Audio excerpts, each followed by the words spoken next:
ಸ್ಥಳೀಯ ಸುದ್ದಿ ಸಮಾಚಾರಗಳ ಆಗರ.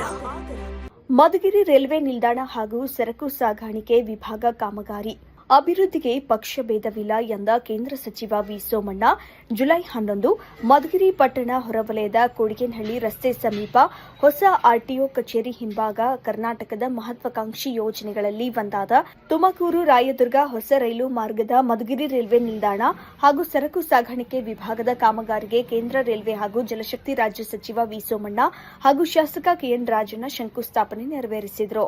ಈ ಸಂದರ್ಭದಲ್ಲಿ ಮಾತನಾಡಿದ ಶಾಸಕ ಕೆಎನ್ ರಾಜಣ್ಣ, ಮಧುಗಿರಿ ತಾಲೂಕಿನ ಜನರ ಬಹುದಿನಗಳ ಕನಸಾಗಿದ್ದ ರೈಲ್ವೆ ಯೋಜನೆ ಇದೀಗ ಸಕಾರಗೊಳ್ಳುತ್ತಿರುವುದು ಸಂತಸದ ವಿಚಾರವಾಗಿದೆ.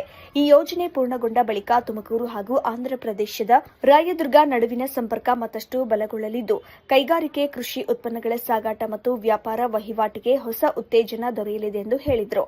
ರಾಜಕೀಯ ಬೆಳವಣಿಗೆಗಳ ಕುರಿತು ಪ್ರತಿಕ್ರಿಯಿಸಿದ ಅವರು, 2028ರ ವಿಧಾನಸಭೆ ಚುನಾವಣೆಯಲ್ಲಿ ನಾನು ಮತ್ತೊಮ್ಮೆ ಅಭ್ಯರ್ಥಿಯಾಗಿ ಸ್ಪರ್ಧಿಸುವುದು ಖಚಿತ. ಜನರ ಅಭಿವೃದ್ಧಿಗಾಗಿ ಸದಾ ಸಿದ್ಧನಿದ್ದು, ಜನರ ಆಶೀರ್ವಾದದೊಂದಿಗೆ ಮತ್ತೆ ಸ್ಪರ್ಧಿಸುತ್ತೇನೆ ಎಂದು ಸ್ಪಷ್ಟಪಡಿಸಿದರು. 5,000 ಎಕರೆನಲ್ಲಿ 2,500 ಎಕರೆ ತುಮಕೂರು ಜಿಲ್ಲೆದು, 2,500 ಎಕರೆ ದೊಡ್ಡಬಳ್ಳಾಪುರ ತಾಲೂಕು ಬೆಂಗಳೂರು ಜಿಲ್ಲೆದು ಆಗ್ತಾ ಇದೆ. ಇಲ್ಲಿಗೆ ಒಂದು ಕಾಂಪನ್ಸೇಷನ್, ಅಲ್ಲಿಗೊಂದು ಕಾಂಪನ್ಸೇಷನ್, ಅಲ್ಲಿನ ಸ್ಥಳೀಯವಾಗಿರ್ತಕ್ಕಂಥ ಸಂದರ್ಭದಲ್ಲಿ ನಿಗದಿಯಾಗಿದ್ದನ್ನ ರೈತರು ವಿರೋಧ ಮಾಡಿ ಅದನ್ನ ಕೈ ಬಿಟ್ಟಿದ್ದಾರೆ.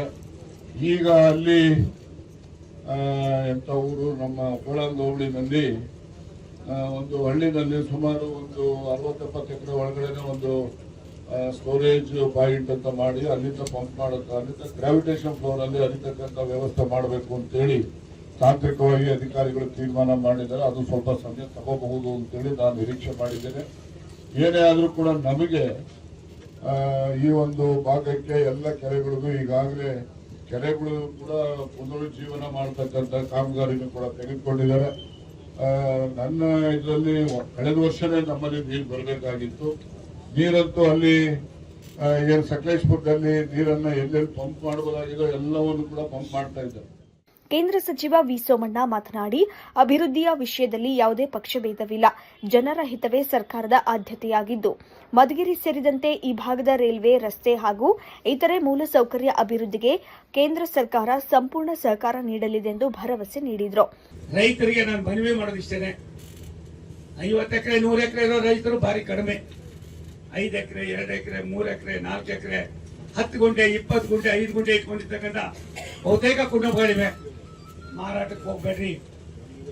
ಒಂದೇ ಒಂದು ನಿಮ್ಮಲ್ಲಿ ಏನು ಆಗಿಲ್ಲ ಅನ್ನೋದು ಕಾರ್ಖಾನೆಗಳು ಬಂದಿಲ್ಲ. ನಾನು ಈಗಾಗಲೇ ಮೊನ್ನೆ ಎಂ ಬಿ ಪಾಟೀಲ್ ನಾನು ಇಬ್ಬರು ಸುಮಾರು 3-4 ಗಂಟೆಗಳ ಕಾಲ ಕುಳಿತಿದ್ವಿ.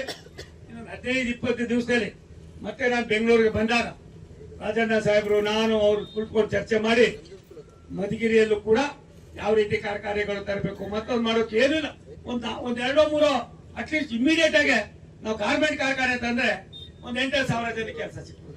ಇದು A1 ಸುದ್ದಿ ವರದಿ. ಮಂಜುನಾಥ್ HM, ಕೊರಟಗೆರೆ.